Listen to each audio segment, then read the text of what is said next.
Valerie Sterling met her 58th birthday in a burgundy dress with a quiet, almost serene expression.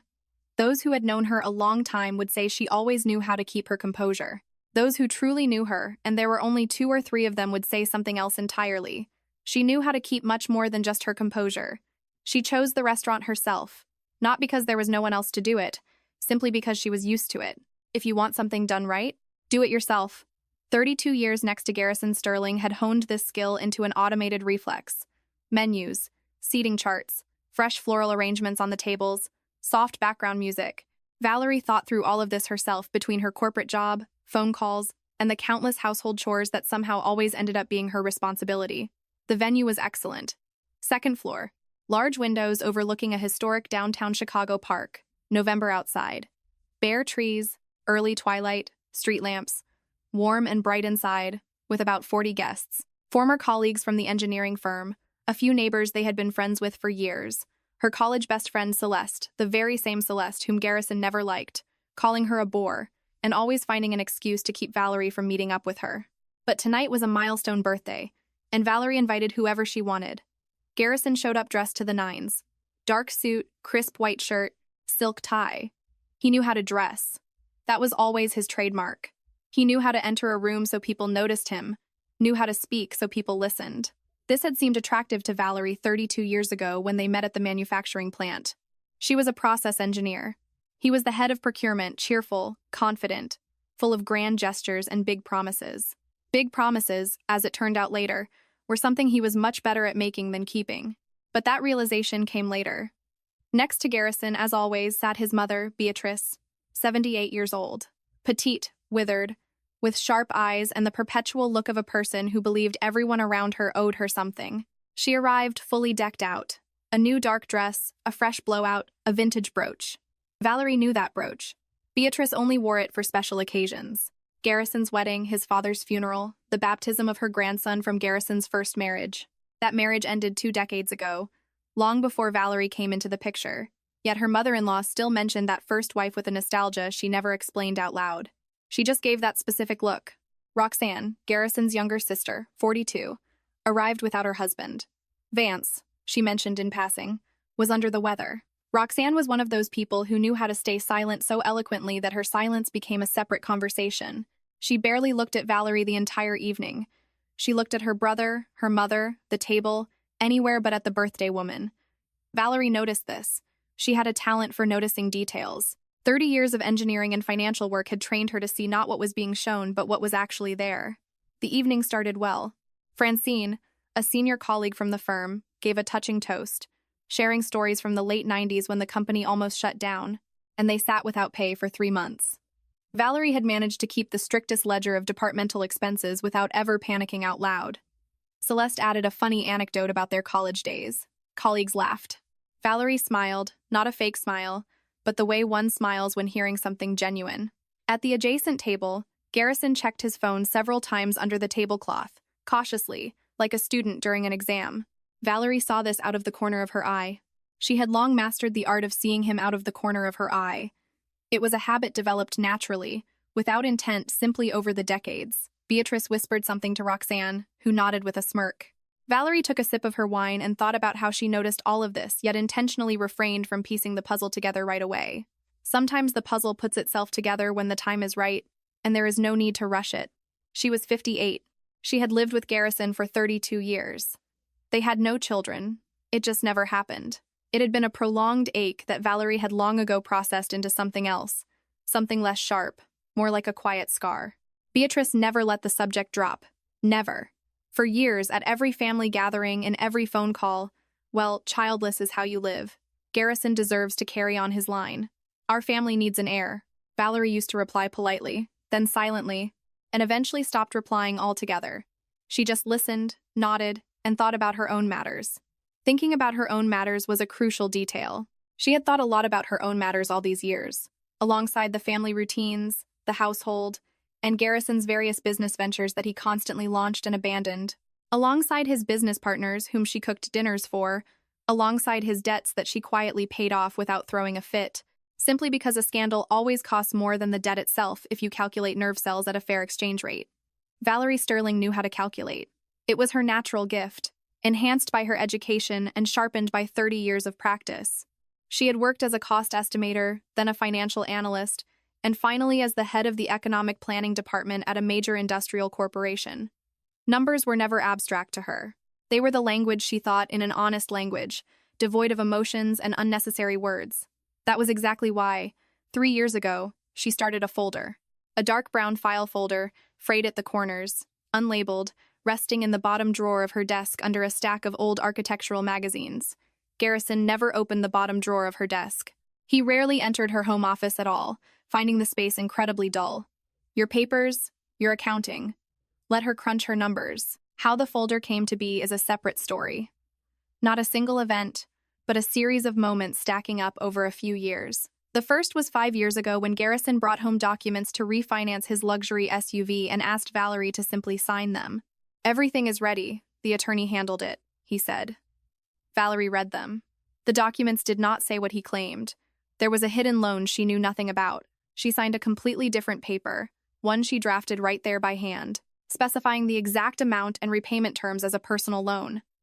Garrison grimaced but signed it. He needed her money, and he understood that just as clearly as she did. The second was when she accidentally found a restaurant receipt for two in his jacket pocket, dated on a day he supposedly spent at a regional business conference. She didn't make a scene. She merely took a photo of the receipt and put her phone back in her purse. The third was when Beatrice casually dropped a phrase during a conversation that she clearly never meant to say out loud. "Well, never mind, Gary. Just be patient a little longer." "Be patient for what?" Valerie asked directly.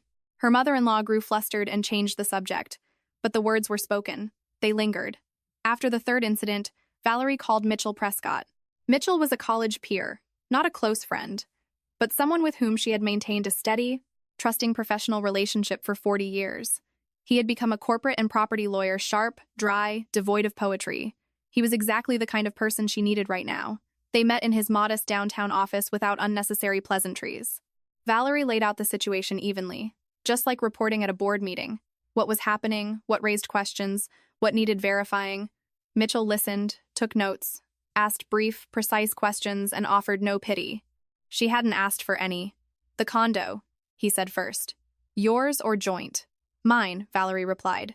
"Inherited from my mother before the marriage." "Documents in order?" "Yes." "Certificate of inheritance. Title in my name. No liens."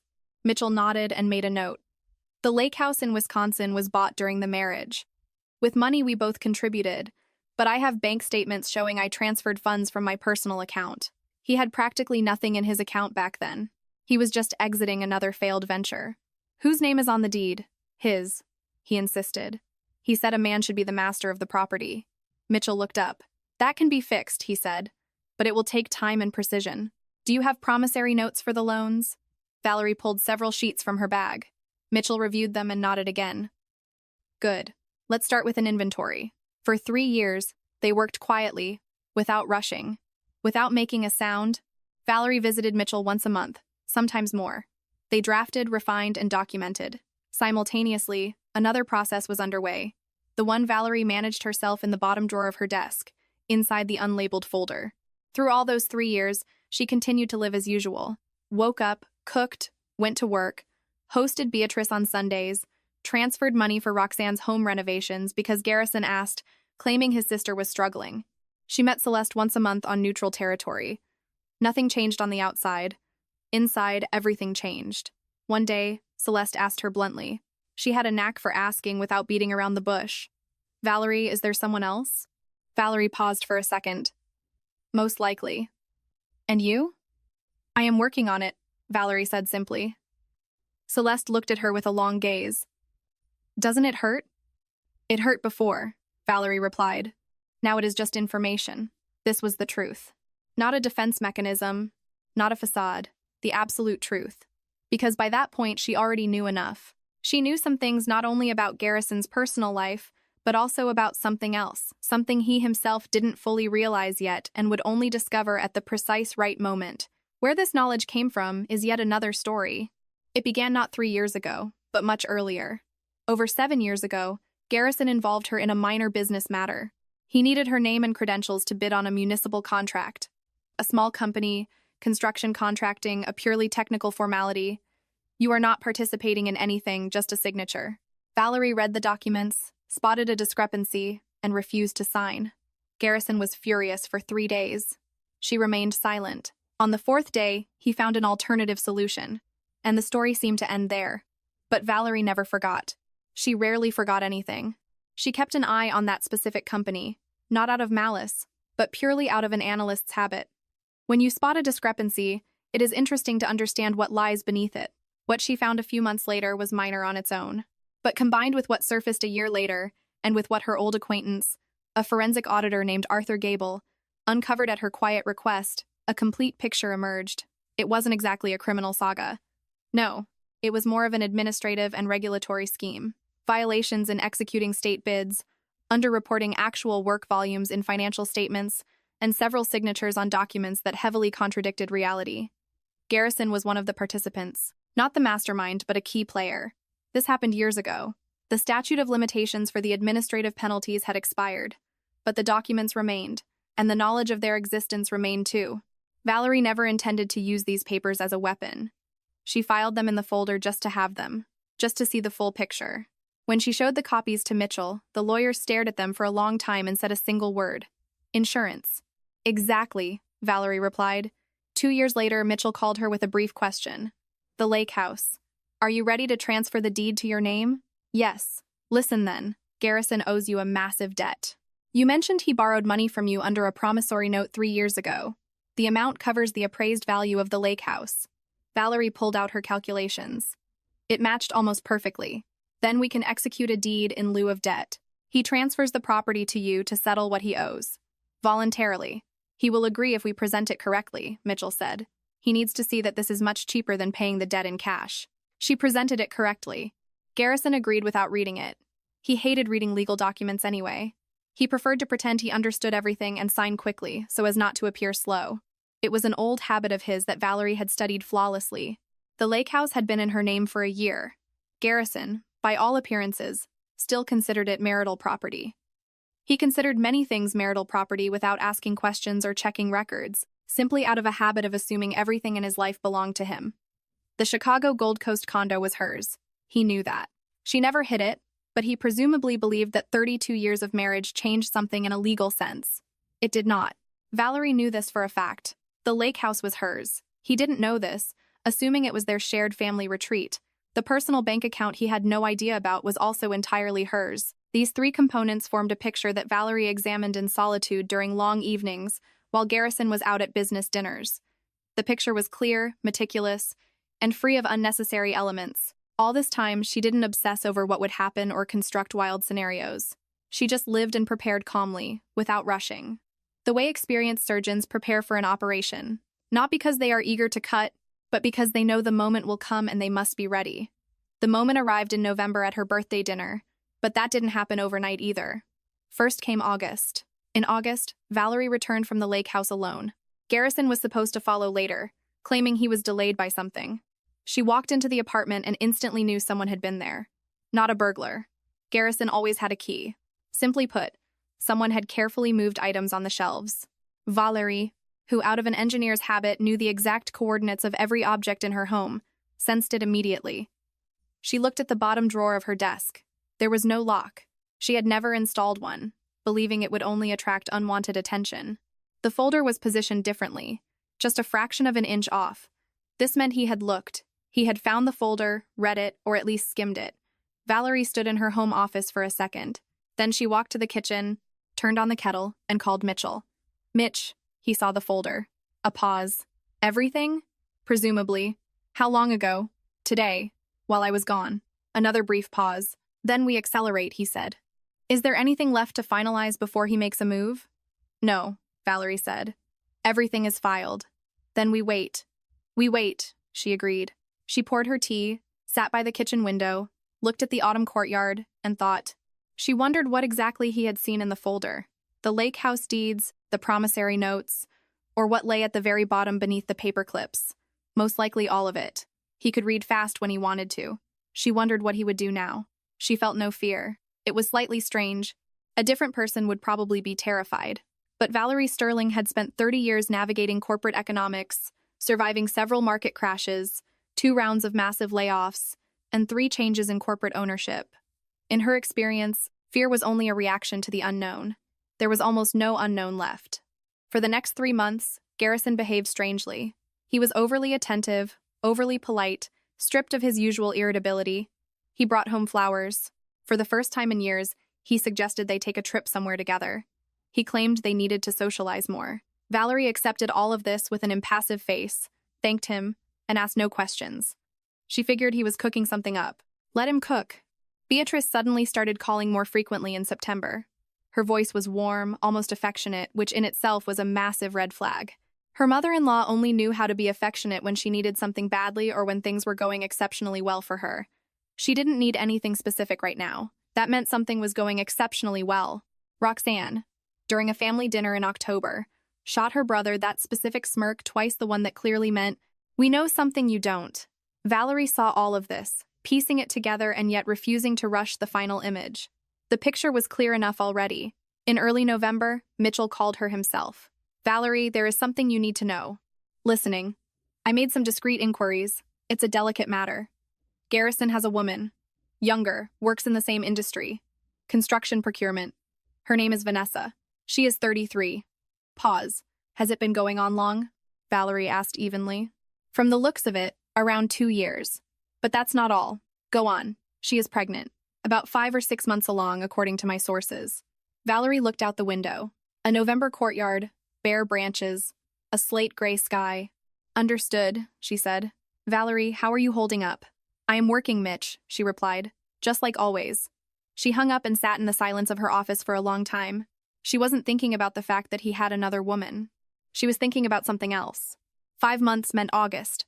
That meant when he found her folder, he already knew about the pregnancy, which meant the trips, the flowers, the talk about socializing more. None of it was an attempt to reconcile.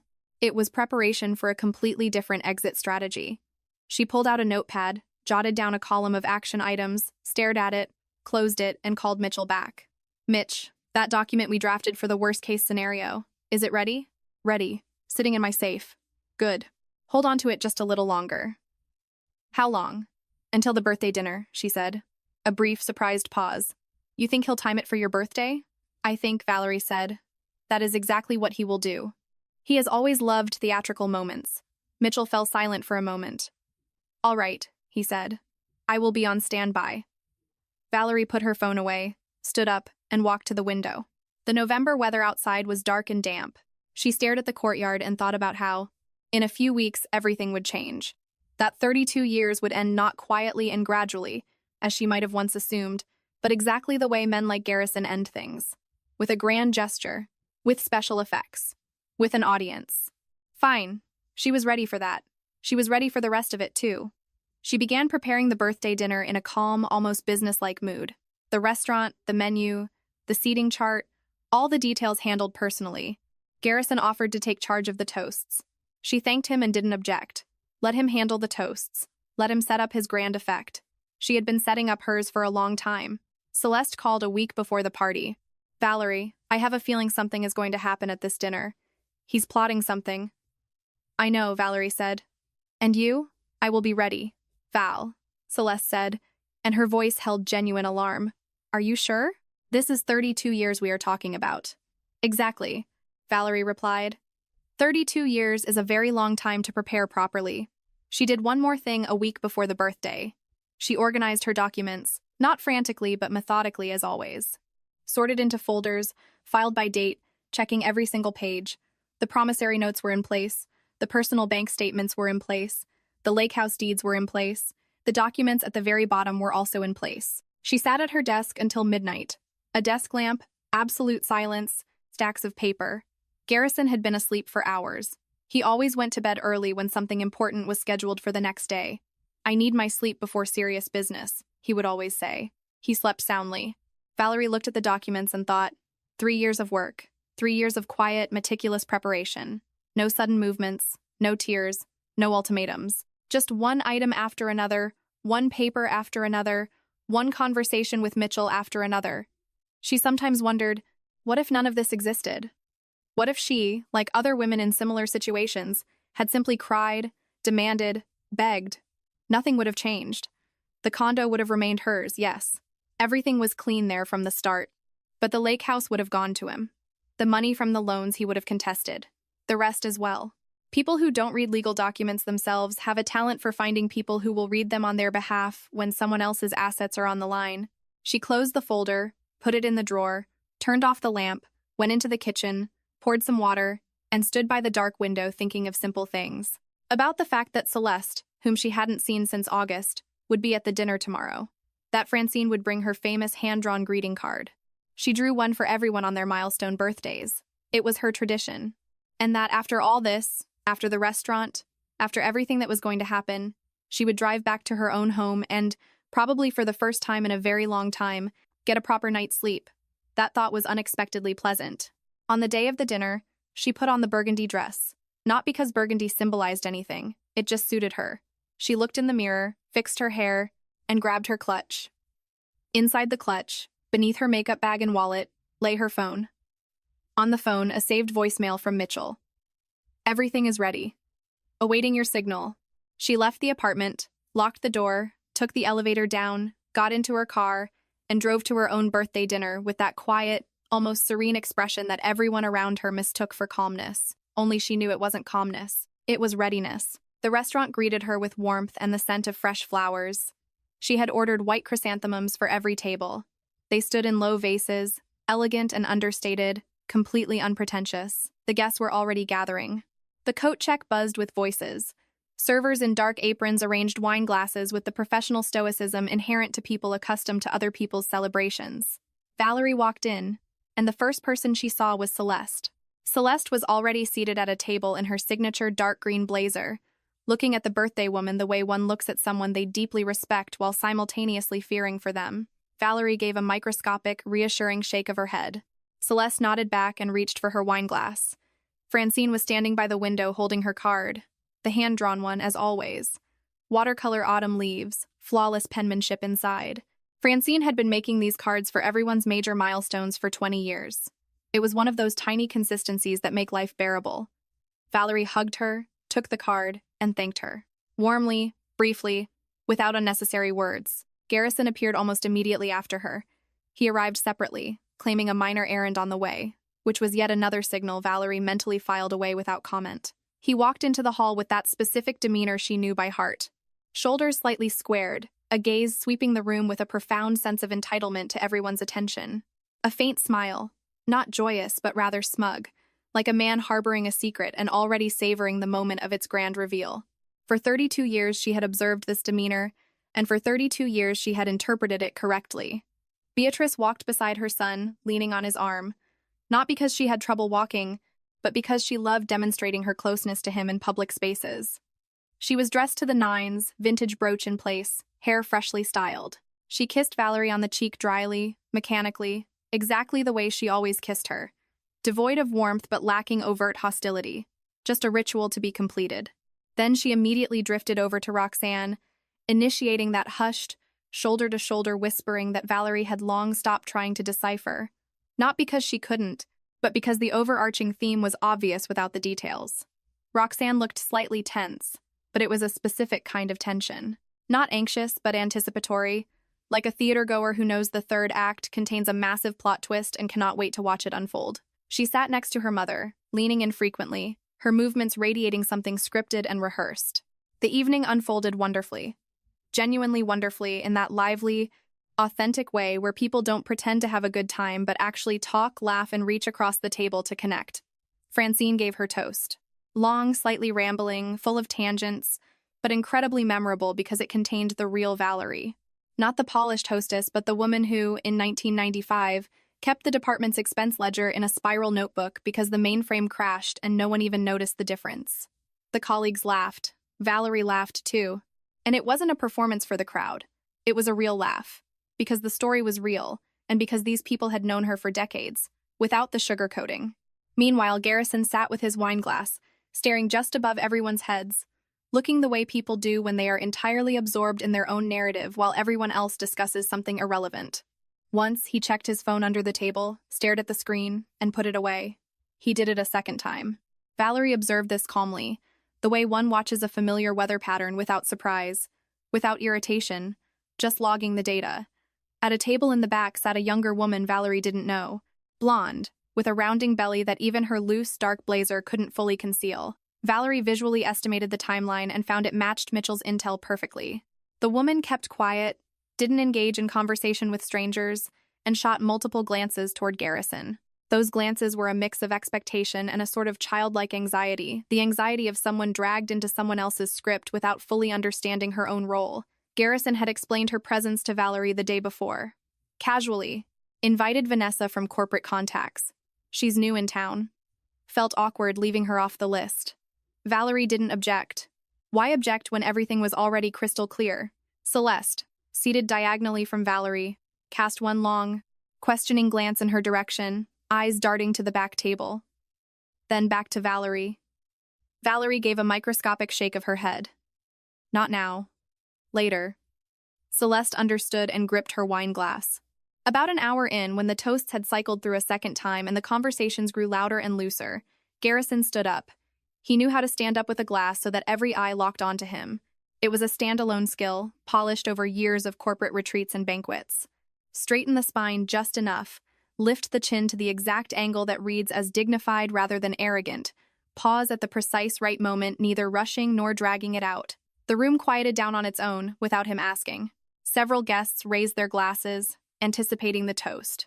I want to say a few words about Valerie, he began, employing his projected, resonant voice, the very same voice she had heard in endless variations over 32 years.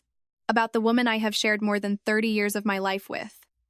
One of the coworkers smiled. Francine winked at Valerie. Valerie held her glass and smiled the way one smiles when expecting something wonderful, calmly, with mild interest, unhurried. 32 years, Garrison said, his tone turning a fraction more solemn, acquiring that specific timbre men like him use when they want their words to sound much heavier than they actually are. In that time, a lot changes. People change, circumstances change, feelings change. I have always valued honesty, and tonight, on your day, Valerie, at your milestone celebration, I want to be entirely honest. Something in the room shifted. Not the noise level, but the atmosphere. As if the temperature had imperceptibly dropped a few degrees. Everyone felt it simultaneously, even though no one yet understood why. Francine's smile faded.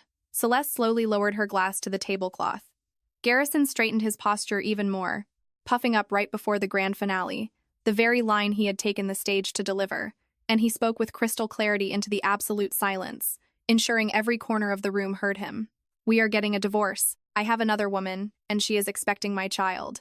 He nodded toward the back table, where Vanessa was sitting, and then looked back at his wife with the expression of a man who had waited an eternity for this moment and finally exhaled.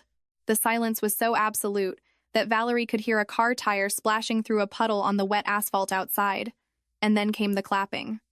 Beatrice was the first to clap. Loudly, enthusiastically, with the demeanor of someone who had finally received something long promised, something she was fully entitled to and had been delayed for far too long. There wasn't malicious gloating in her applause. It was something worse, profound relief, as if she had been carrying a heavy burden for 32 years, and it had finally been lifted from her shoulders. Roxanne joined in immediately. Quick, confident claps, wearing the same smirk Valerie had seen on her face all evening, the nature of which was now undeniably clear. Roxanne knew. She had known all along, known for ages, and was clapping the way an audience claps when the lead actor delivers the highly anticipated catchphrase. The young woman at the back table also started clapping, clumsily, with a slight delay, like someone who was instructed on what to do but still felt terribly awkward executing it. 3 pairs of hands in a room of 40 people. The other 40 guests sat in stunned silence. Francine stared at Garrison with an expression Valerie logged in her peripheral vision as a blend of sheer shock and absolute disgust. Colleagues at the tables froze in that specific brand of acute discomfort where nobody knows where to look or what to do with their hands. Several people slowly lowered their glasses. One of the business partners, invited by Garrison himself, slowly and deliberately placed his champagne flute on the linen cloth with the look of a man who had just made a definitive internal business decision. Beatrice announced loudly, not bothering to lower her voice, ensuring the whole room heard. Finally, my son has earned a real family. Valerie looked at her mother-in-law, then at Roxanne, then at Garrison. Garrison stood there, glass still raised, staring at her with defiance, but also with something else, the immense relief of a man who had waited so long for permission to leave and had finally been granted it. She took a sip of her wine. Slowly, calmly, she placed the glass back down onto the exact same damp ring on the tablecloth.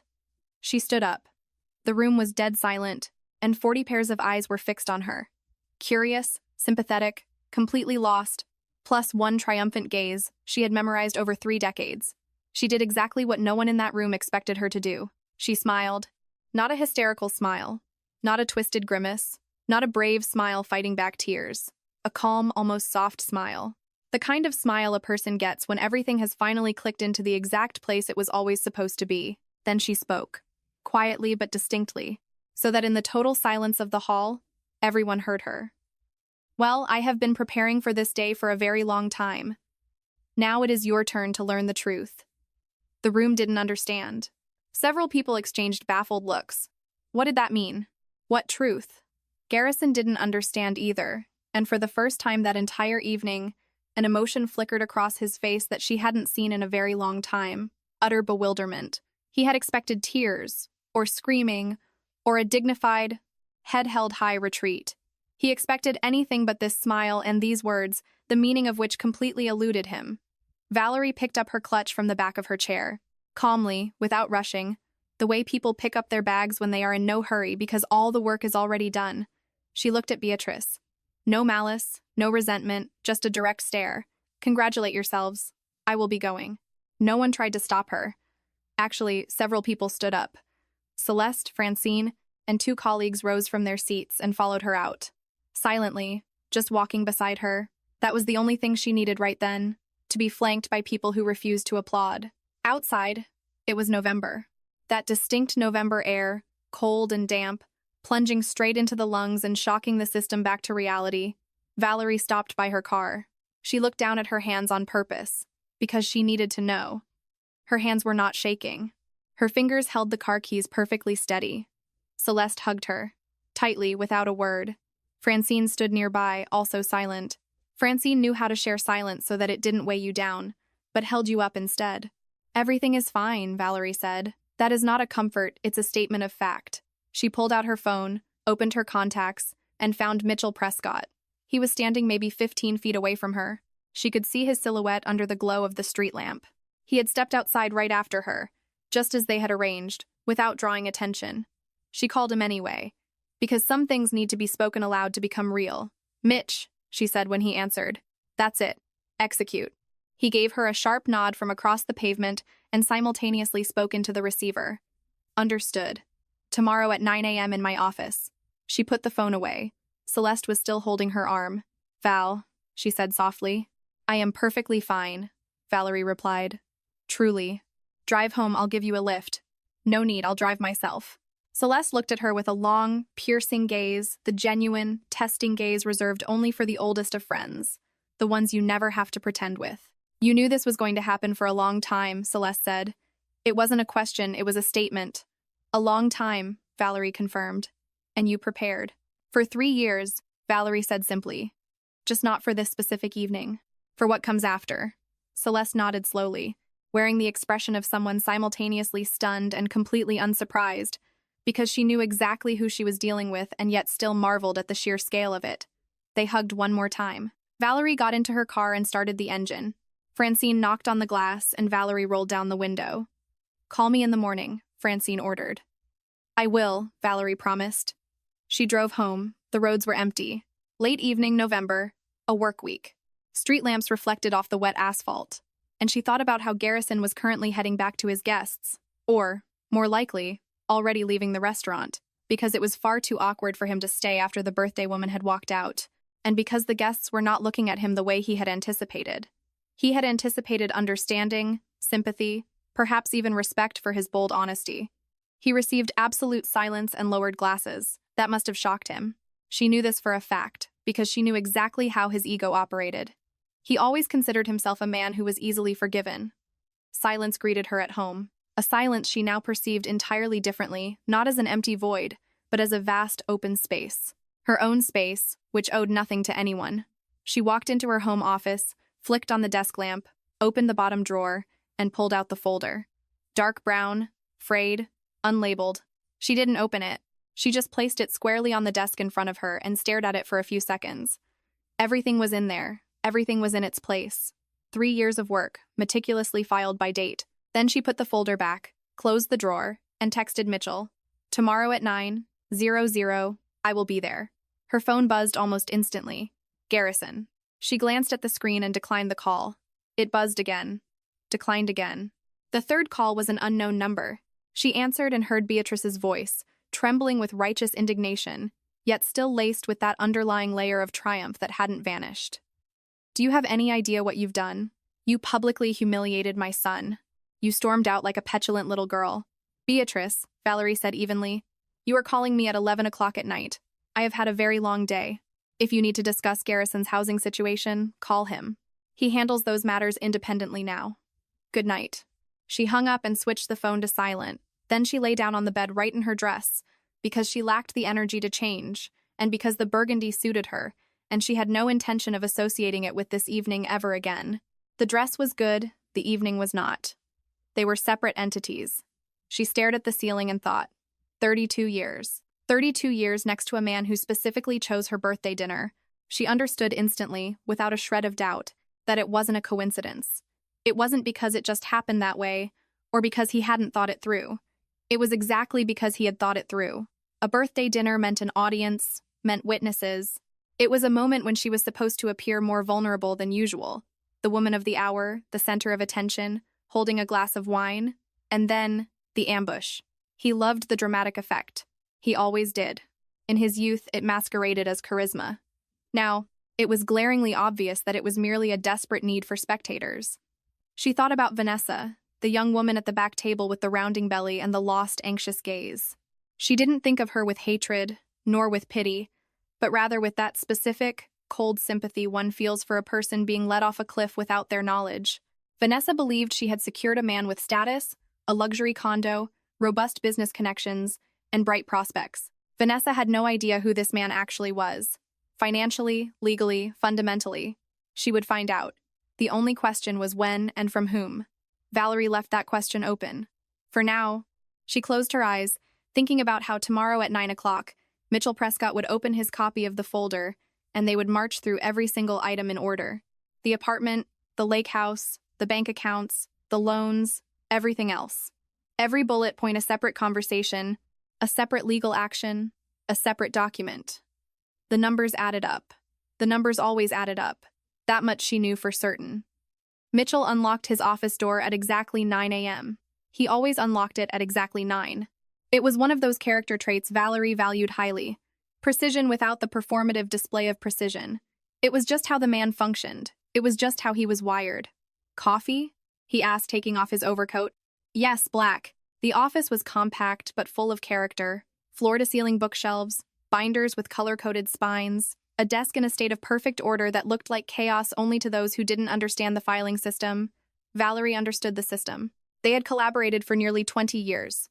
First by chance, then out of necessity, and finally out of a mutual trust that was worth more than any retainer agreement.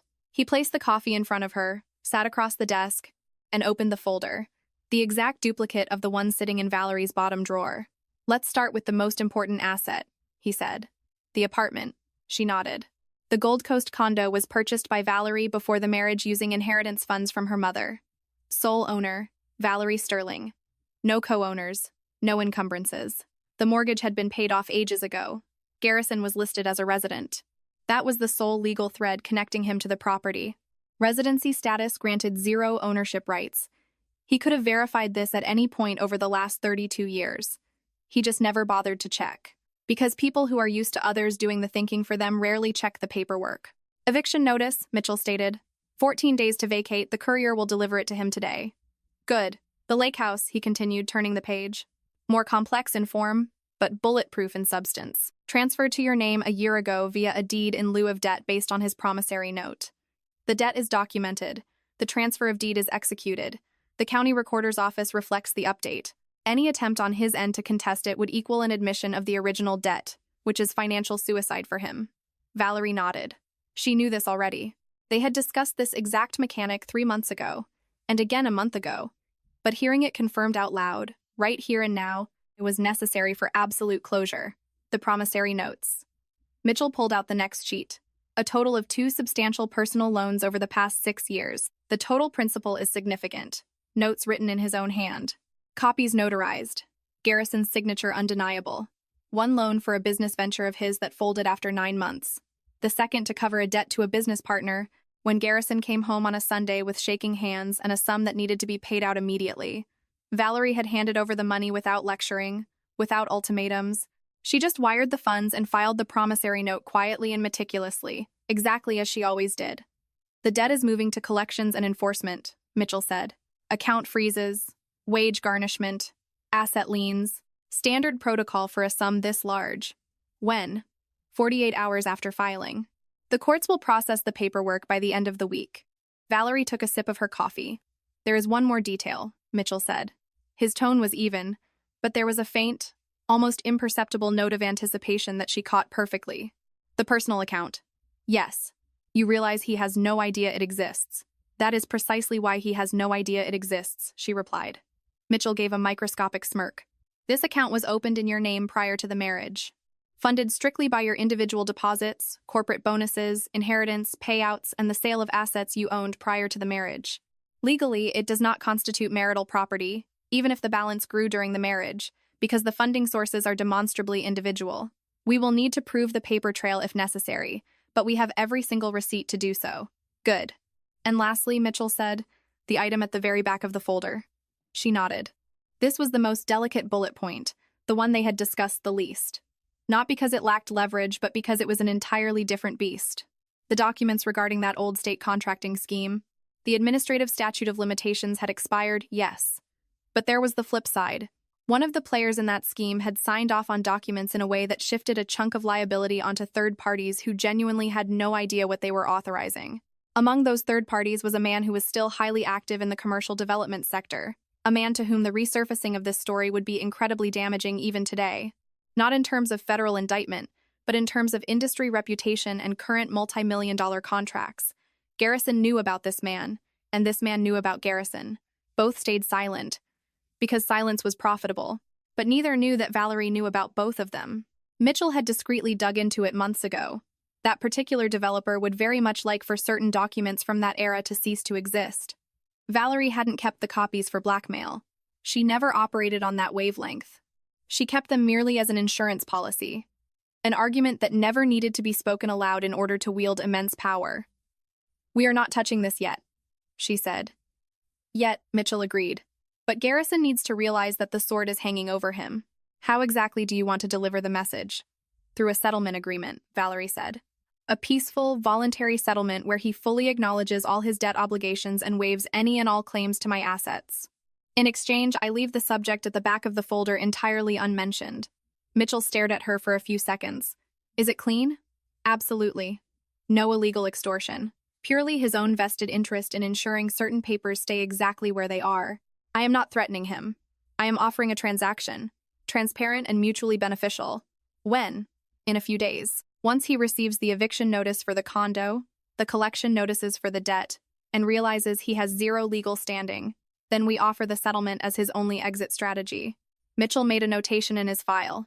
Understood, he said. We execute. She left the office at noon.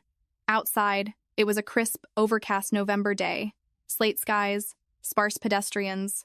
Valerie walked toward her car and thought about how, just last night at the restaurant, Beatrice had proclaimed, "Finally, my son has earned a real family." 32 years. 32 years she had lived inside that woman's house, metaphorically speaking, orbiting her, enduring her calculating stares, driving to her place every single Sunday, managing her medical appointments, filing the paperwork for her senior care stipends, hauling groceries, and listening to endless monologues about what a real wife should be and why Garrison had no children. And all this time, Beatrice knew. She knew and said nothing. She either believed Valerie didn't deserve the truth, or that the truth belonged strictly to the real family, a family Valerie had never truly been a part of, regardless of how many decades she had put in. Valerie thought about this without an ounce of bitterness, simply as a verified data point that needed to be factored into the equation. By evening, a text message arrived from Garrison. Lengthy. All caps at the beginning, then lowercase, then caps again. The digital footprint of a man who starts out trying to sound reasonable and progressively loses his temper. He wrote that her behavior was shameful, that she stormed out without talking, that he only wanted to be honest, and that they were mature adults who could resolve this humanely. The word humanely appeared 3 times. The phrase like a family twice. I am not your enemy. That appeared once, at the very end. Valerie read it, waited a few minutes, and typed a single sentence in response. All documentation is with my attorney. I strongly advise you to consult legal counsel. She didn't reply to anything else. Roxanne sent a voice memo. Valerie didn't bother listening to it. She swiped it straight to the archive. She put Beatrice's contact on Do Not Disturb. She didn't block her. She just chose to stop hearing her. This, too, was a deliberate decision. Not to slam doors shut with a deafening crash, but simply to quietly stop opening them. Celeste called that evening. How are you? She asked immediately. Working, Valerie said. Val, it is inhumane, Celeste said. To show up to your birthday party and pull a stunt like that. He needed an audience, Valerie replied. He always needed an audience for his major milestones. And you knew this? I knew he was going to do it, I just didn't have the exact date. The birthday dinner made logical sense. A rented venue, a large crowd, maximum dramatic yield. A pause. Doesn't it hurt? Celeste asked. I mean, truly hurt. Drop the I am perfectly fine routine. Valerie thought for a second. Honestly, with her guard down, it hurt in the past. Back when I still hoped I was wrong. When I thought maybe this is just a phase. Maybe I am imagining things. 3 years ago, it hurt. Now it is just the final chapter of a very long book I had already memorized. A climax you expect and prepare for doesn't destroy you the way an ambush does. You are terrifyingly brilliant, Val. Sometimes it scares me. It isn't brilliance, Valerie said. It's just data collection. 32 years is a massive sample size for behavioral observation. Celeste fell silent. He is going to get slaughtered, isn't he? She said. Slaughtered, Valerie agreed, void of any inflection. But not because I wish him harm. Simply because the laws of cause and effect operate independently of our wishes. He made his choices. Choices carry consequences. I didn't invent gravity. I simply stopped shielding him from the fall. That was the absolute truth, and she saw it with blinding clarity. Everything she had engineered over the past 3 years wasn't an offensive strike. It was the systematic removal of the safety nets she had silently provided for decades, simply because that was how their dynamic functioned. When she ceased to be his background noise, his reputational collateral, his financial safety cushion, his invisible rear guard, everything else was bound to collapse on its own. The way a structure crumbles when a critical load-bearing column is yanked out. She was the load-bearing column, he just didn't know it. Tomorrow, the education would begin. She hung up, went into the kitchen, and turned on the kettle. While waiting, she stood by the dark window, looking out at the November courtyard. A street lamp, wet asphalt, a sparse few pedestrians, someone's cat sitting on a bench with an air of absolute indifference to the world. The kettle clicked. She poured her tea, returned to her office, and opened her laptop. Not to draft a furious email to Garrison, not to write up complaints, but to draft an email to a corporate consulting firm that had been courting her to run their financial analytics division for months. Better compensation, engaging projects, zero office politics, which she had mapped out at her current firm down to the last decimal point. The managing director had been waiting for her answer for half a year. She kept delaying. It never felt like the right time. It felt like she needed to sort out one mess first, then another, then see how the chips fell. Now the chips had fallen. She typed smoothly, without backspacing. Outside, a fine drizzle was falling. Inside, it was warm, a cup of tea steaming on the desk. She was 58 years old, and she finally had the absolute right to make decisions exclusively for herself. She finished the email, proofread it, and hit send. The reply came 20 minutes later. Valerie, we are thrilled. See you on Monday. She closed the laptop, lay down, and shut her eyes. She didn't think about Garrison. She thought about how tomorrow morning, the collections agency would receive the debt filing. About how next week, she would start her new executive role. And about how somewhere out there was a small house with a wraparound porch that Celeste had shown her in a real estate listing last summer. Quiet, filled with light, with a view of something beautiful out the window. Back then she had thought, too soon. Now it wasn't too soon. She fell asleep quickly, sinking into a deep, dreamless slumber, the likes of which she hadn't experienced in years. That, too, was a choice. The following day, Garrison's business partner called. Bradley Thorne. They had been trying to launch a joint commercial real estate project for a few years. Valerie, he began cautiously. I heard about what happened. My deepest sympathies. Thank you, Bradley. I am calling because, tell me, Do you plan to remain involved in our joint venture? Garrison assured us that many of the core financial strategies were vetted by you. No, Valerie said evenly. I have never officially been tied to Garrison's corporate entities. My professional interests have always remained entirely separate. A pause. I understand, he said. Well, I wish you the very best. She hung up and thought about it. He didn't call out of sympathy. He called to calculate whether it was worth staying in business with Garrison if Valerie Sterling was no longer part of the package deal. Because for years, Garrison Sterling had opened corporate doors by introducing himself as Valerie's husband.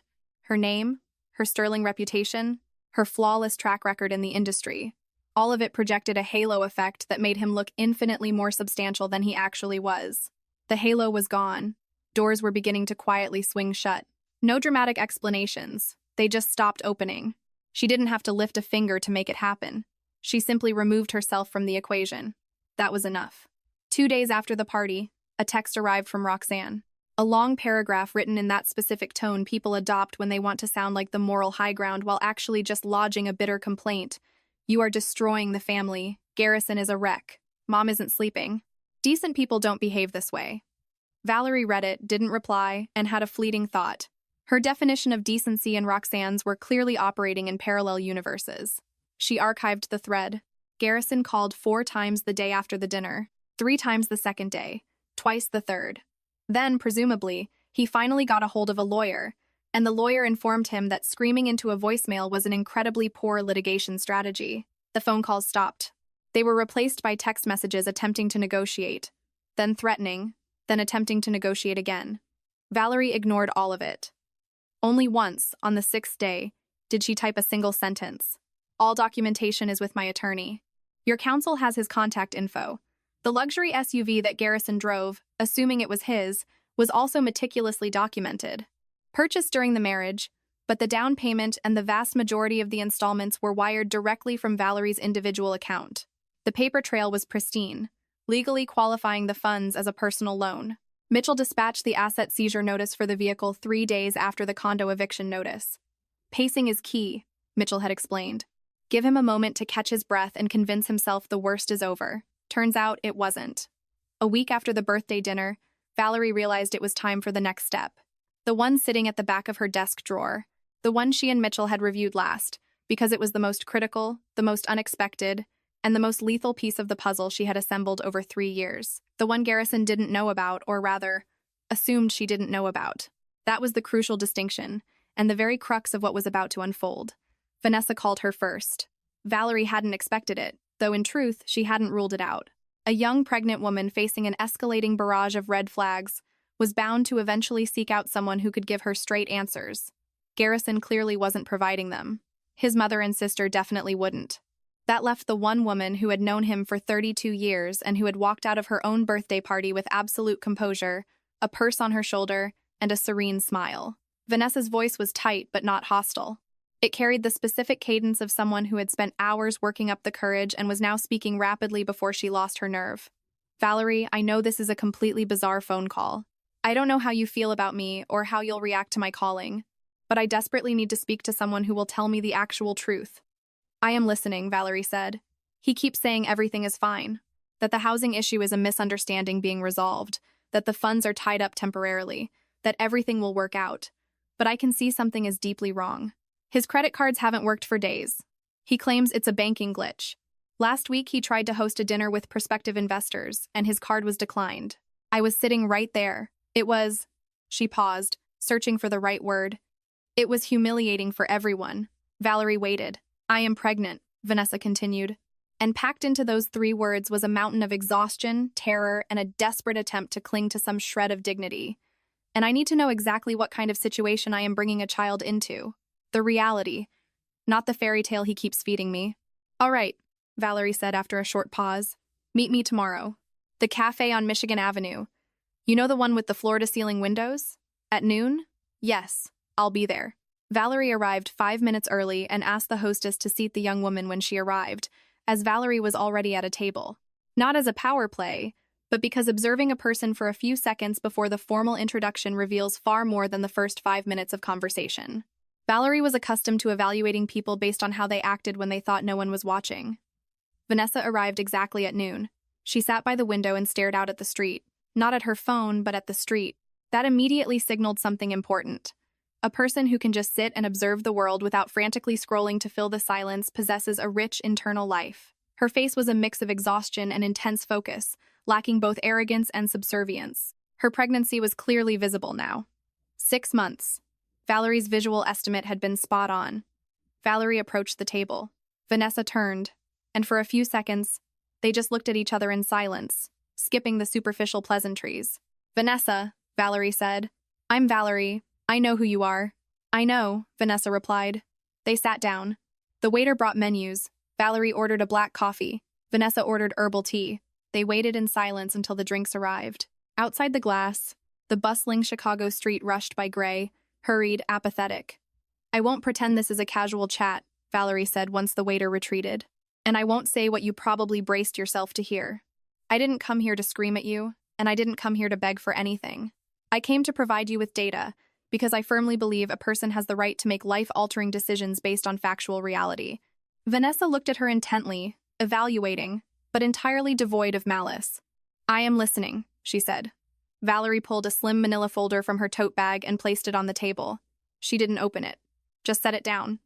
Garrison Sterling, 48 years old. Director of Procurement at a mid-tier commercial construction firm.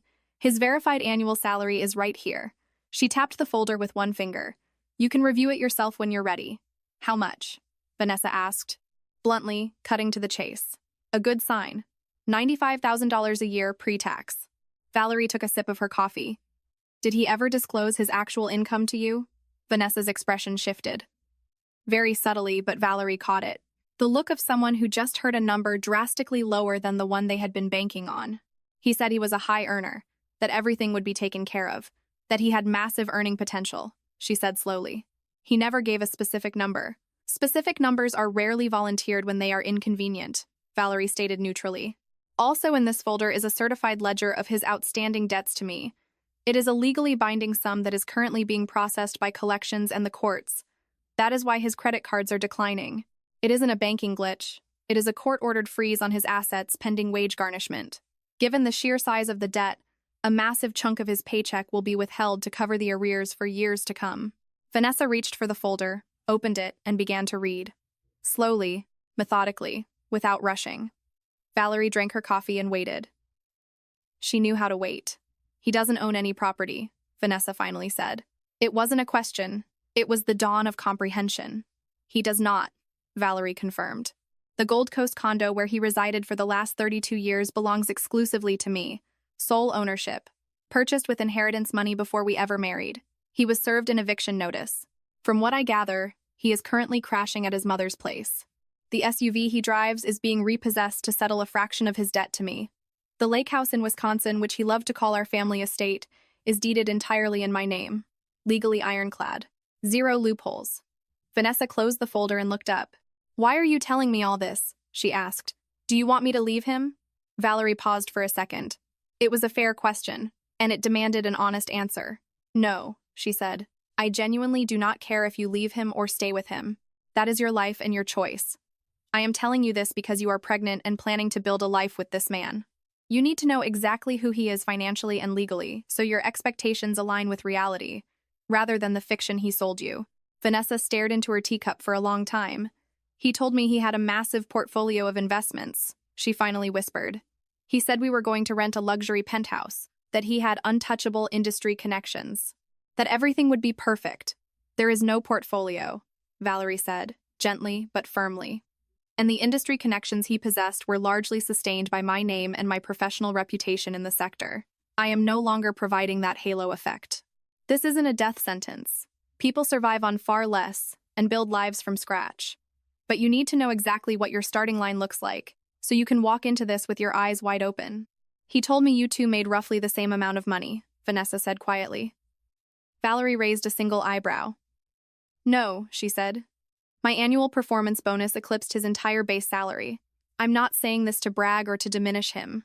It is simply a verified data point you need if you want to understand the true mechanics of the situation you are currently trapped in." Vanessa fell silent. The cafe hummed around them.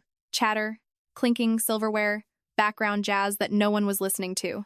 Just an ordinary city afternoon. I didn't know, she finally said. I didn't know any of it. I know you didn't. Valerie finished her coffee, stood up, and slipped into her trench coat. Are you angry with me? No, Vanessa said, and it sounded completely genuine. You are the only person who has actually told me the truth. Valerie pulled a sleek business card from her bag and slid it across the table. This is a family law attorney. She is exceptionally sharp. I've known her for years. If you need a consultation regarding child support, prenatal rights, or financial security during your pregnancy, call her. Tell her Valerie sent you. The initial consultation is fully covered. Vanessa looked at the card, then up at Valerie. Why are you doing this? Because the child is innocent, Valerie said simply. She walked out the door. The biting November wind hit her face. Sharp, bracing, honest, just the way it should be. She stood on the sidewalk for a moment, breathing it in. Vanessa was not the enemy. Valerie had understood that from the very beginning. She was just a young woman who had been conned into believing in a mirage. It wasn't her fault she was fed a lie. Her only responsibility now was what she chose to do with the truth. Valerie left that entirely in her hands, stepping away without interference. She walked to her car, her mind shifting gears to the conversation scheduled for tomorrow. A totally different kind of conversation, the one she had saved for last, because it was the end game. The conversation where the truth mentioned at the very beginning of this saga would finally be laid bare, the truth Garrison believed was his most guarded secret, the secret he had buried so carefully. The secret Valerie had known about for years, tracking every detail, hoarding every document, while he lived in blissful ignorance of her awareness. That was the ultimate checkmate. That was what lay at the very bottom of the folder.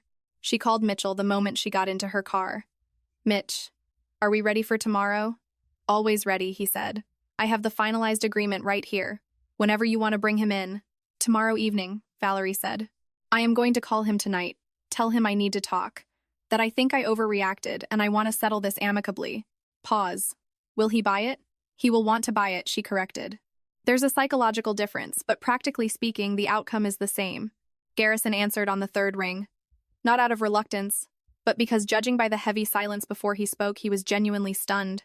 She hadn't reached out in 10 days. Valerie, he said cautiously, like a man navigating a minefield. Garrison, she said, her voice pitched just a fraction softer than usual, laced with a calculated exhaustion that sounded like a concession. We need to talk, I think. I think I was too harsh. We need to sit down and handle this like adults. Humanely. No lawyers, no court summons, no couriers. Just a conversation. Can you come over tomorrow at 7? A pause. He was processing. Just us? He asked. Just us, she assured him. It's a family matter. We don't need an audience. He showed up. Of course he showed up. She knew he would, because over 32 years, she had mapped his psychological circuitry down to the last wire. He came because he heard exactly what his ego demanded to hear in her voice. Fatigue, surrender, a willingness to compromise, a golden ticket out of the mess he had created. He only ever heard what he wanted to hear. It was a fatal flaw she had observed for decades, entirely stripped of any illusions. He walked into the condo projecting cautious optimism, though she could tell his guard was already lowering. He swept the room with that familiar, possessive gaze that had annoyed her so deeply over the last few years. He looked at the apartment as if he owned it, even though his name had never been on the deed. Valerie had set the dining table, neatly but without flair. Just 2 mugs, a teapot, nothing fancy. She kept the lighting dim and wore a simple, dark cashmere sweater, not dressing up, but not looking careless either. A neutral, domestic middle ground. She had cleared the table of clutter. The settlement agreement lay beneath a stack of mundane mail hidden in plain sight. They sat down. She poured the tea and slid his mug toward him. He took it, a reflexive, ingrained habit. 32 years across the same table. I am glad you came, she said, her voice steady but carrying a microscopic tremor she engineered perfectly. I have been doing a lot of thinking. Litigation is endless. It drains bank accounts and destroys whatever is left of our sanity. I don't want that. I want us to settle this peacefully, like civilized people. Garrison's posture visibly relaxed. She saw his shoulders drop exactly 1 inch, and that inch was a monumental victory. Valerie, I am so relieved you see it that way, he said, and his voice immediately regained that arrogant timbre that surfaced whenever he believed he had wrestled back control of a situation. We can find a compromise that works for everyone. I don't want to ruin you. You know that. That is precisely why I asked you here, Valerie said. The bank requires signatures to finalize a voluntary asset division without a judge. It expedites everything. Saves us both thousands in legal fees. No courtrooms, no public records. She pulled the settlement agreement from beneath the mail, flipped to the signature page, and slid it across the mahogany table. It's boilerplate legal jargon. Take a look. The document was drafted by Mitchell Prescott with terrifying legal precision. Standard Times New Roman font, dense formatting, incredibly dull subheadings. It was engineered specifically for a man who never read the fine print, who skimmed the first paragraph and just looked for the dotted line. Paragraph 1 contained a number, the exact sum of his debt, printed in bold ink. Next to it was the word acknowledgement. Garrison read the first sentence and froze at the number. That is the debt you are voluntarily acknowledging, Valerie said evenly. In exchange, I agree not to escalate matters that could severely jeopardize your future. Garrison looked up, eyes narrowing. What matters? Valerie stood up, walked to her desk, opened the bottom drawer, and retrieved the second folder. The one he had snooped through in August. But evidently, he hadn't read to the end. Or he had, but was too legally illiterate to grasp what he was holding. She placed it on the table right in front of him. Flip to the last page, she ordered. He opened it. He stared at it. For 5 agonizing seconds, his face was entirely blank, and then it shifted. The transformation was dramatic, yet physically microscopic. A man who, 60 seconds ago, believed he was steering the ship, had just crashed headfirst into an iceberg he never saw coming. Where did you get this? He choked out. His voice was entirely different. Stripped of bass, stripped of swagger, stripped of everything. 30 years in corporate financial analytics, Garrison, Valerie said. Did you genuinely believe I wouldn't notice? On the final page were photocopies, not just the municipal code violations regarding the old state bids. That was just the surface noise. The real leverage was deeper. 3 years ago, Garrison had orchestrated an embezzlement scheme. Valerie hadn't stumbled upon it by accident. She had mapped it out, step by step, tracing the forensic accounting trail with the lethal precision she had honed over 3 decades of balancing corporate ledgers. The scheme wasn't particularly genius, just stealthy. He had leveraged her name, not her signature, but her sterling reputation and back-channel industry clout to secure endorsements for several massive municipal development bids. But that was just layer 1. Layer 2 was the kill shot. Arthur Gable, the veteran auditor she had quietly deployed 3 years ago, had cracked it. A massive chunk of the federal funds allocated from one of those winning bids had been funneled out through a ghost LLC, a shell company registered to a dummy director. It was textbook money laundering, relatively clumsy to a trained eye, but highly effective in a poorly regulated environment. Garrison was a documented beneficiary. The paper trail of wire transfers was undeniable. The statute of limitations on the municipal zoning infractions was dead, true. But the federal wire fraud and embezzlement? That clock was still ticking, and there was a secondary blast radius. One of the key players who signed off on those doctored invoices currently held a high-ranking political office on the state infrastructure board. If these documents leaked not even to the feds, but to the press or a rival political campaign, it would trigger a catastrophic federal indictment. That politician knew Garrison was involved. Garrison knew the politician was involved. Mutually assured destruction kept them quiet, but neither of them realized Valerie had the launch codes. That was the truth she had teased at the birthday dinner. You weaponized my professional reputation without my consent, Valerie said, sitting back down across from him. The administrative violations are largely expired, yes. But the wire fraud? That is a very different beast. She tapped the final page with a manicured fingernail. Do you see that name? Do you understand the magnitude of the fallout if this dossier leaves this room? Garrison stared at the papers. He was dead silent. There was no defiance left, no triumphant smirks. Just the hollowed-out stare of a man who realized he had been playing checkers against a grandmaster who had anticipated his next 50 moves. What do you want? He finally asked, quietly. No aggression. A genuine plea for terms of surrender. I want exactly what is already legally mine, Valerie said. The condo is mine, the lake house is mine. You will sign the voluntary acknowledgement of your massive debt, and the courts will garnish your wages on a fixed schedule. You waive any and all phantom claims to my personal investment accounts. You sign the out-of-court asset division right now. In exchange, the documents at the back of this folder never see the light of day. He sat in silence for a very long time, longer than she anticipated. You plotted this for years, he finally said, not with anger, but with a bizarre sort of awe. A statement of absolute fact. 3 years, Valerie corrected. Though the red flags started piling up long before that. Did you always know? Not always. But once I started crunching the numbers, the math exposed everything rather quickly. Numbers don't lie, Garrison. It is the one characteristic of my profession I have always deeply appreciated. A heavy pause hung in the air. I thought you. He started, but the words died in his throat. You thought I didn't notice, she finished for him. Or that I noticed but would swallow it to keep the peace. Or that I was simply too terrified of being alone to do anything about it. She leveled a glacial stare at him. None of the above. I stayed silent because I was waiting for the optimal moment to strike. The moment is here. He picked up the heavy brass pen. He read the settlement agreement. Truly read it this time. Slowly, agonizingly, page by page. Valerie waited. She knew how to wait. The silence didn't suffocate her, didn't trigger anxiety.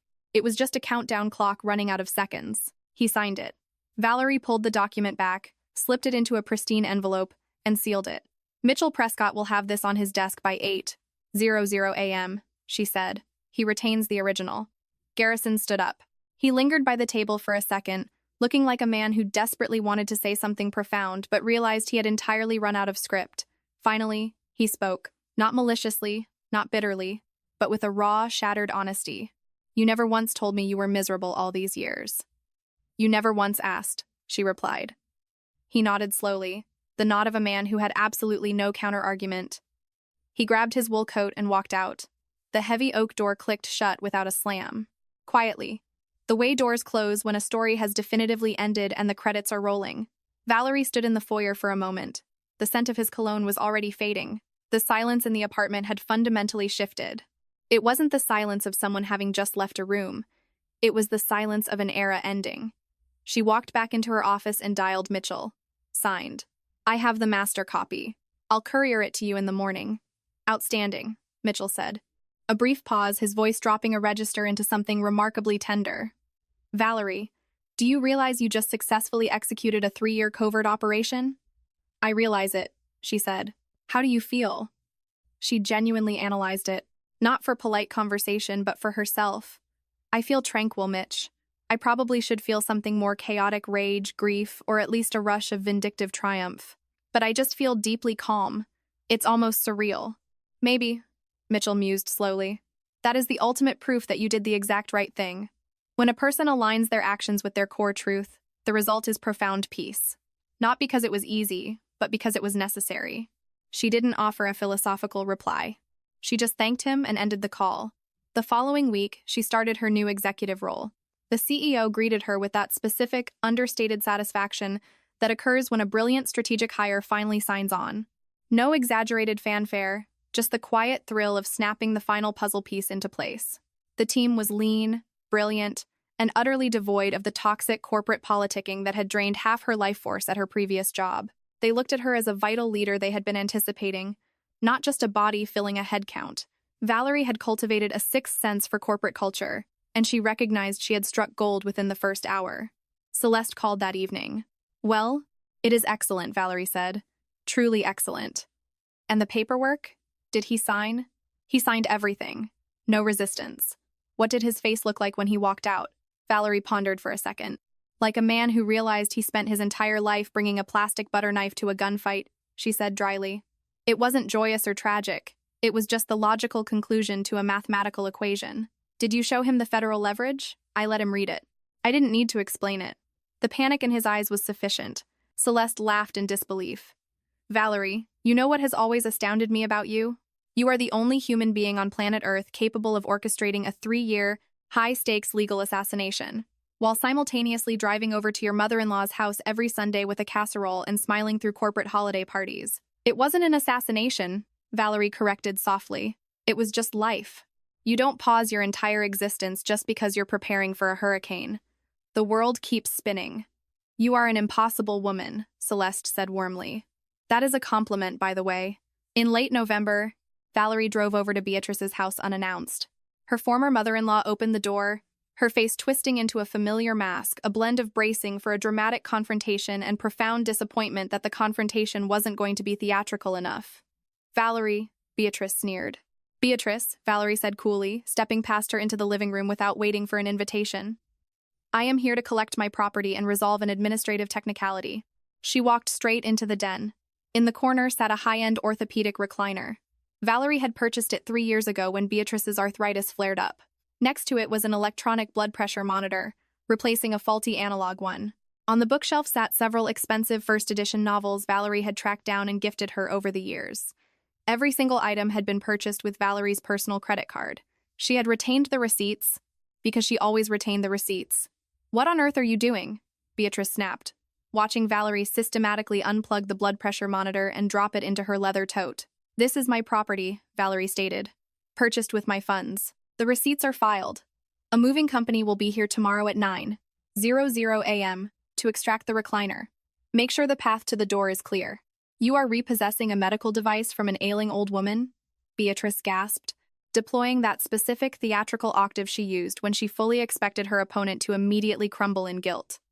"Beatrice," Valerie said, her voice never rising above a conversational hum, "for 18 years you looked me in the eye and told me a daughter-in-law is not blood, that your son was your only real family, and that I was nothing more than a temporary guest in your dynasty. You were absolutely right. I am officially adopting your worldview. I am a stranger, and strangers take their belongings with them when they leave." Beatrice was paralyzed. For the first time in nearly 2 decades, she was genuinely speechless. No snide remarks, no guilt trips, no dramatic monologues, because there was no counter-argument. Every single grievance she could possibly weaponize, she had already systematically dismantled herself over the past 18 years. Valerie walked out of the apartment and paused on the landing for a microsecond. 18 years of stolen Sundays. 18 years of highway traffic, dragging groceries, managing pharmacy runs, filing Medicare paperwork, enduring suffocating conversations that were obligations on her end and entitlements on the other. She exhaled. Not a heavy sigh, just a clearing of the lungs. She felt the distinct physical sensation of dropping a 100-pound rucksack she had carried for so long she had forgotten what gravity felt like without it. She took the stairs down to the street, slid into the driver's seat, pulled out her phone, and dialed the Department of Human Services. "Good afternoon. I need to formally revoke my status as a registered primary caregiver for a Medicaid beneficiary. The citizen is Beatrice Sterling. I am no longer legally affiliated with her, and I am immediately terminating all in-home caregiving duties. Please update your registry to reflect the cessation of the state-funded caregiver stipend." The operator placed her on a brief hold, then asked her to verify the social security numbers. The entire bureaucratic procedure took exactly 12 minutes. It was perfectly legal. The monthly state stipend was disbursed under the strict condition that Valerie provided active, verifiable care. Valerie was no longer providing it. Therefore, the financial pipeline had to be severed. She executed the termination flawlessly, remaining rigidly within the confines of the law. It mattered to her not just financially, but on a cosmic scale. She put the phone down and put the car in drive. She thought about the moment Beatrice would realize her monthly caregiving stipend had evaporated. No sooner, no later. It wasn't cruelty. It was physics. Cause and effect are linked as inevitably as debits and credits on a balance sheet. If one side of the ledger is wiped out, the other side zeroes out automatically. In December, Valerie flew down south. Celeste had forwarded her the contact info for a luxury real estate broker in Charleston, South Carolina, the very same broker who had texted her those listing photos last summer. Valerie emailed her in early December, ready to tour properties. The broker replied within the hour, attaching a curated dossier. Valerie shortlisted 2. One in a bustling coastal enclave, the other slightly further from the tourist traps, boasting a sprawling garden.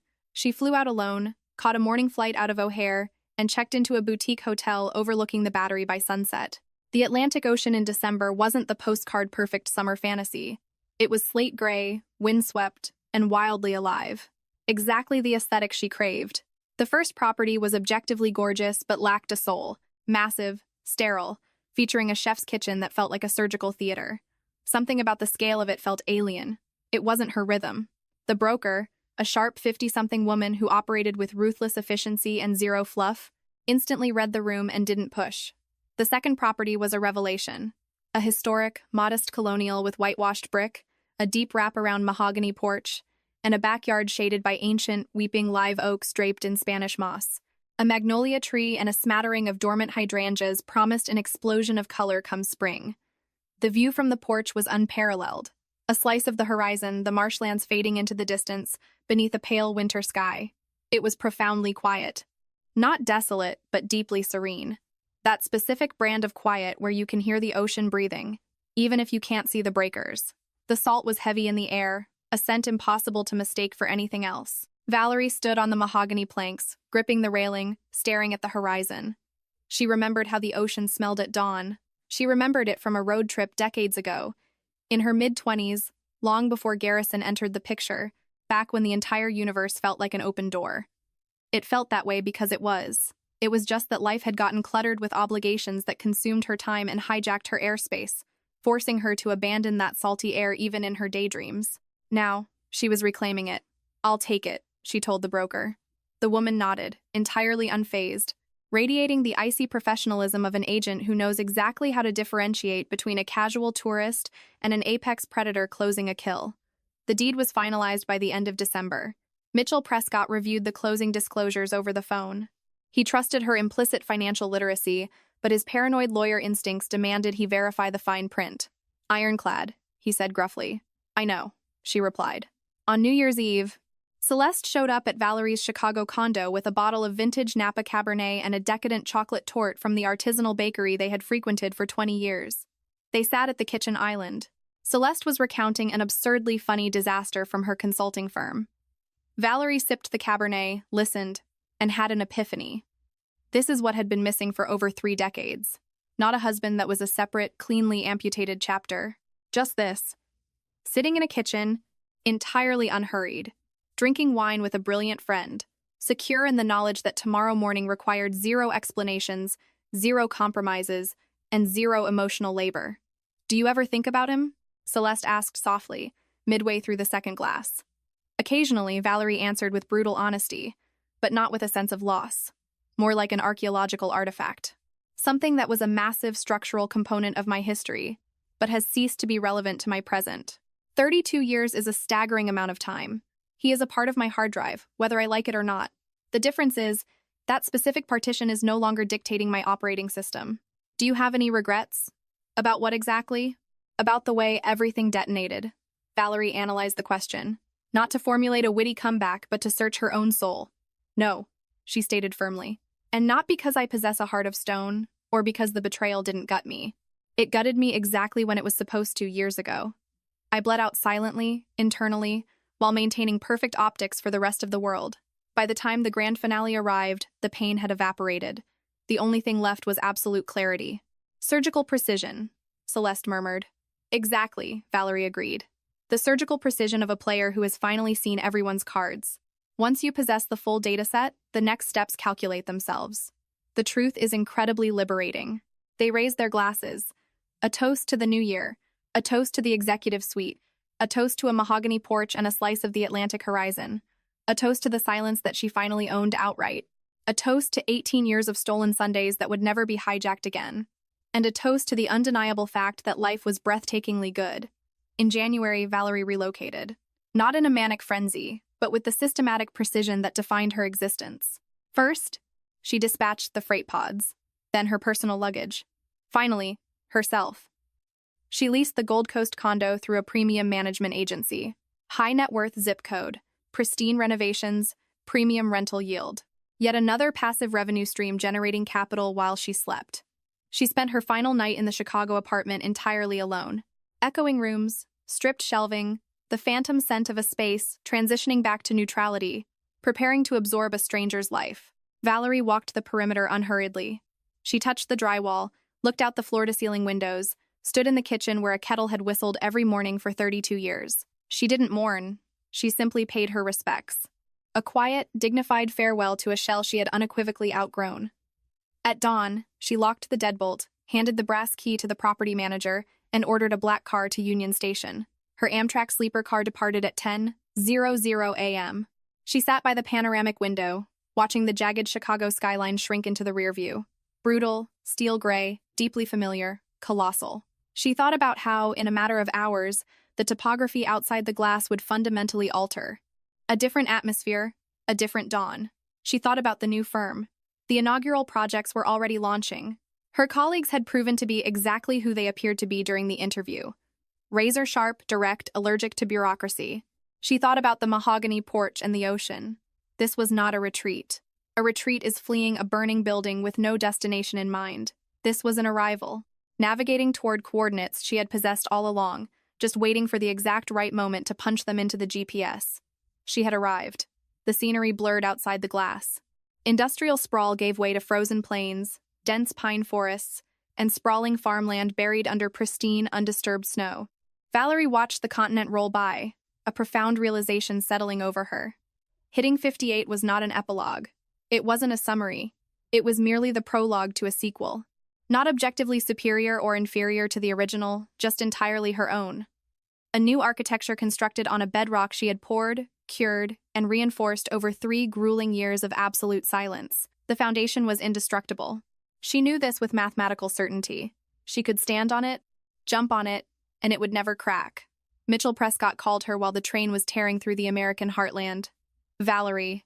Vanessa just filed a petition for prenatal child support and emergency alimony. Celia Montgomery is representing her. Excellent, Valerie said. Do you have any regrets about sliding her that business card? Zero, she replied. The child is innocent. That is the one indisputable axiom I have maintained since the first domino fell. A pause. You know, Mitchell said, his voice thick with admiration, you simultaneously orchestrated 3 overlapping, phenomenally complex legal maneuvers. 99% of the population lacks the bandwidth for that. I am an executive analyst, Mitch, Valerie said. Multitasking is in my job description. He laughed. A short, warm bark. Safe travels, Valerie. Thank you, Mitch. She disconnected the call and rested her temple against the cool glass. The train hurtled south. The sky outside began to shift, trading the brutal Midwest gray for something softer, brighter, less punishing. A few more hours, and she would hit the coast. She had an epiphany, something that only crystallized here, in transit, when the wreckage was fully in the rear view and she could finally evaluate her masterpiece without the adrenaline blinding her. Garrison had genuinely believed that dropping a nuclear bomb at her birthday dinner would shatter her. That the sheer public humiliation of being discarded in front of 40 peers, holding a wine glass on her special day, would expose her soft underbelly. He expected maximum psychological devastation. He expected her to be completely unarmed. He lacked one crucial piece of data. He didn't know that she had spent 3 years meticulously engineering this exact climax. That every month, every spreadsheet hidden in that brown folder, every encrypted phone call with Mitchell Prescott, every notarized document quietly slipping through the legal system, it was all ammunition, hoarded and polished specifically so that when the curtain finally dropped, she could simply stand up, pick up her clutch, and walk out. Without a single tear. Without a raised voice. Without a dramatic meltdown. Leaving behind a single lethal sentence that 40 people in that room would remember for the rest of their natural lives. Well, I have been preparing for this day for a very long time. Now it is your turn to learn the truth. The truth wasn't a singular entity. It was a multi-warhead missile, and each payload detonated exactly on schedule. First, the condo, then the lake house, then the crushing debt, and finally, the radioactive dossier buried at the bottom of the drawer. Layers of armor systematically stripped away one by one. Methodical, flawless, unhurried. That is how a surgical scalpel operates. No fireworks, no explosive thunder, just a flawless incision right down the dotted line. The train barreled south. The sky cracked open, flooding the cabin with blinding light. Waiting for her was a mahogany porch, a sliver of the horizon, and the scent of the Atlantic Ocean she had locked in her memory for 2 decades. It was finally re-entering her atmosphere, not as a ghost of a memory, but as her morning reality, her breakfast view, her oxygen, and that distinct, rhythmic crashing of the waves that cannot be mistaken for anything else on the planet, because there is absolutely nothing else like it. Valerie Sterling closed her eyes and smiled. Not a cold, calculated smile. A real one.